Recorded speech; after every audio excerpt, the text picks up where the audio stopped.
Savitri computer training centre में आपका स्वागत है।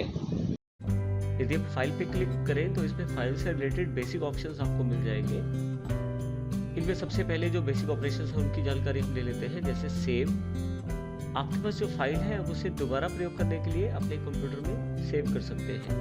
सेव पे क्लिक कीजिए। जैसे आप सेव पे क्लिक करते हैं इसमें आपके पास एक बॉक्स ओपन हो जाता है जिसमें काफ़ी सारी जानकारी अवेलेबल है, जैसे कि आप अपनी फाइल इस वक्त कहाँ सेव कर रहे हैं।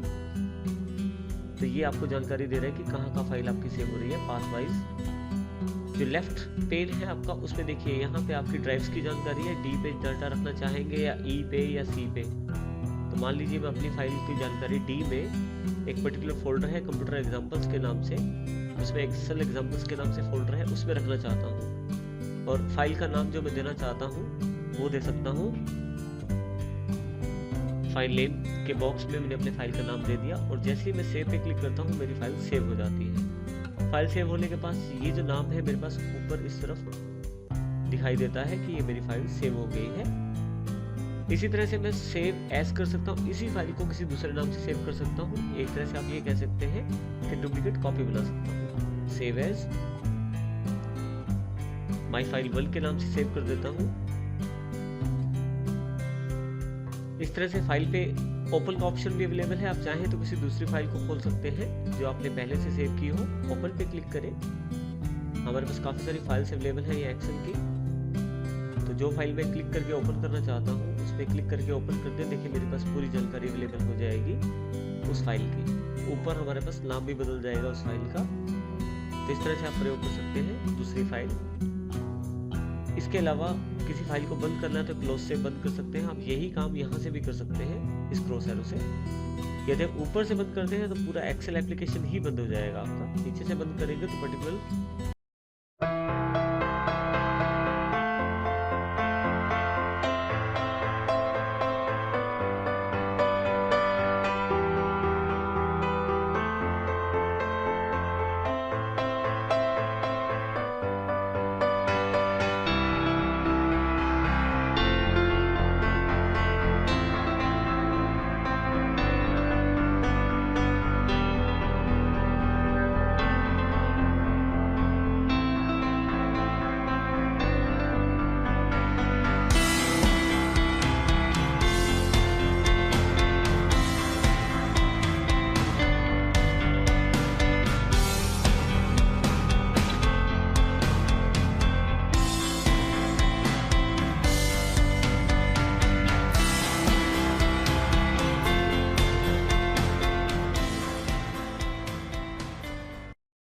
वर्कबुक जो आपकी फाइल है वो बंद होगी केवल। रीसेट इन्फो में आपके पास जानकारी दी गई है आपके बेसिक फाइल के बारे में। ये फाइल किसने बनाई, कब बनाई, ये साइज दिया गया है फाइल का, कब मॉडिफाई किया इसको, प्रिंटेड हुई है या नहीं, इस तरह से जानकारी। और इसके अलावा इसमें काफ़ी सारे ऑप्शंस भी हैं जो protect workbook, check for issues, manage versions, इस तरह की जानकारी भी यहाँ अवेलेबल है। रिसेंट में हमारे पास मैंने थोड़ी देर पहले या कुछ समय पहले जो फाइलें खोली हैं उनकी जानकारी यहाँ अवेलेबल है। और ये सभी रिसेंट वर्क बुक्स हैं जो मेरे पास खुली है अभी थोड़ी देर पहले। इसी तरह से जिन जगह मैंने अपना जो बुक सेव किया है उनकी जानकारी भी रिसेंट प्लेसेस में अवेलेबल है। नेक्स्ट टैब न्यू है। न्यू पे क्लिक करते ही मेरे पास यहाँ पे नेक्स्ट ऑप्शन न्यू है। न्यू पे क्लिक करते ही मेरे पास काफ़ी सारे ऑप्शन अवेलेबल हो जाएंगे। इसमें कुछ टेम्पलेट्स अवेलेबल हैं जिनको मैं प्रयोग कर सकता हूँ।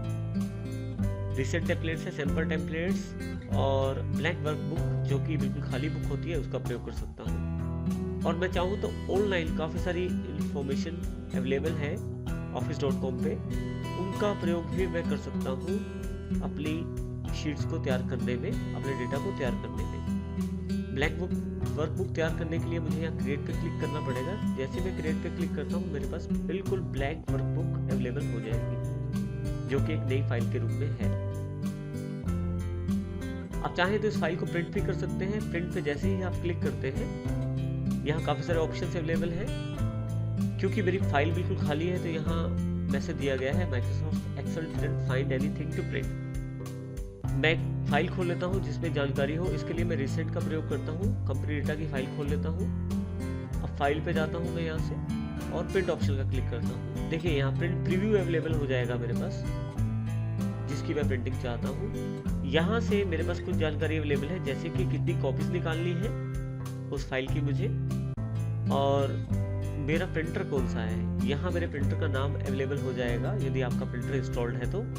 मेरे पास अभी कोई प्रिंटर इंस्टॉल्ड नहीं है, इसलिए कोई भी प्रिंटर का नाम अवेलेबल नहीं है। उसके अतिरिक्त आप यहाँ पे पेजेस बता सकते हैं कहाँ से कहाँ तक आपकी प्रिंटिंग अवेलेबल हो, और यहाँ से प्रिंट एक्टिव शीट्स, या आप चाहते हैं कि पूरी वर्कबुक प्रिंट की जाए, या अगर आपने कोई पार्ट सिलेक्ट किया हुआ है तो आप प्रिंट सिलेक्शन से भी प्रिंट निकाल सकते हैं।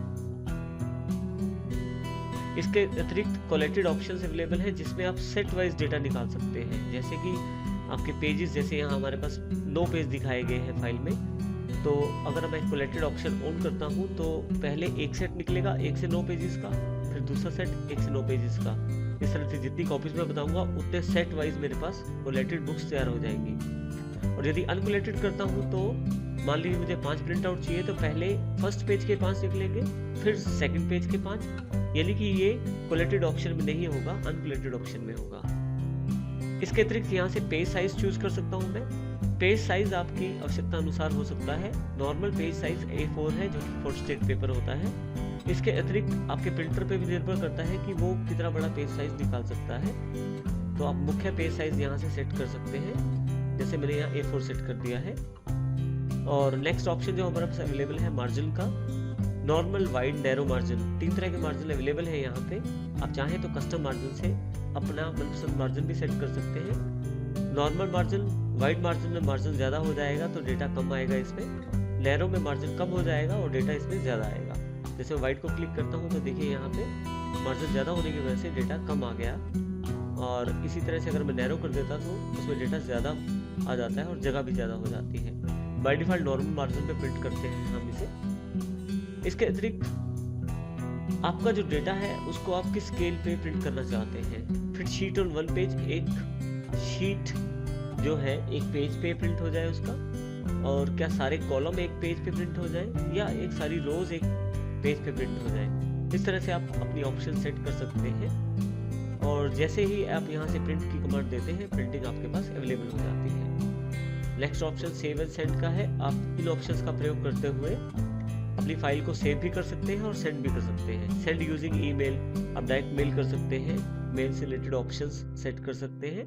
इसी तरह से आप सेव टू वेब और सेव टू शेयर पॉइंट, जिस तरह के ऑप्शन चाहें उस प्रकार का आप कार्य कर सकते हैं। यहाँ नेक्स्ट ऑप्शन है हेल्प का। अगर आप किसी प्रकार की हेल्प चाहते हैं तो आप हेल्प का प्रयोग भी कर सकते हैं। यहाँ पे एक्सेल का ऑप्शंस में आपके पास काफ़ी सारे ऑप्शंस अवेलेबल हो जाते हैं एक्सेल में, जिन ऑप्शंस के आधार पे आप काफ़ी सारी सेटिंग चेंज कर सकते हैं एक्सेल के अंदर। जैसे जनरल में मैं यहाँ कलर स्कीम चेंज कर देता हूँ, इसको ब्लैक कर देता हूँ और ओके कर देता हूँ। देखिए मेरे पास एक्सेल का जो कलर है, वो जो थीम कलर है वो ब्लैक हो गया है। इसको फिर से ठीक कर देते हैं ऑप्शंस पे। यहाँ से मैं सिल्वर कलर ले लेता हूँ और ओके कर देता हूँ। इस तरह से काफ़ी सारे ऑप्शन हैं आपके पास जिनको आप चेंज कर सकते हैं अपनी आवश्यकता अनुसार, और जैसे ही ओके करते हैं आपके पास वो एप्लीकेबल हो जाते हैं। लास्ट है एग्जिट ऑप्शन। एग्जिट करते ही आप फाइल और एप्लीकेशन से बाहर आ जाएंगे और ये फाइल और एप्लीकेशन आपकी क्लोज हो जाएगी। क्लोज होने से पहले वो आपसे कंफर्मेशन करेगी कि क्या जो डेटा आपका कुछ चेंजेस अगर हुए हैं तो क्या सेव करना चाहेंगे या नहीं सेव करना चाहेंगे। यदि आप सेव करना चाहते हैं तो सेव पे क्लिक कर दीजिए। अगर आप जो डेटा चेंज किया है उसको सेव नहीं करना चाहते हैं तो डेट सेव पे, नॉट सेव पे क्लिक कर दीजिए। कैंसिल से सेम पोजीशन बनी रहेगी, आप कुछ भी चेंजेस नहीं कर पाएंगे। इस प्रकार से आप फाइल टैब का प्रयोग कर सकते हैं।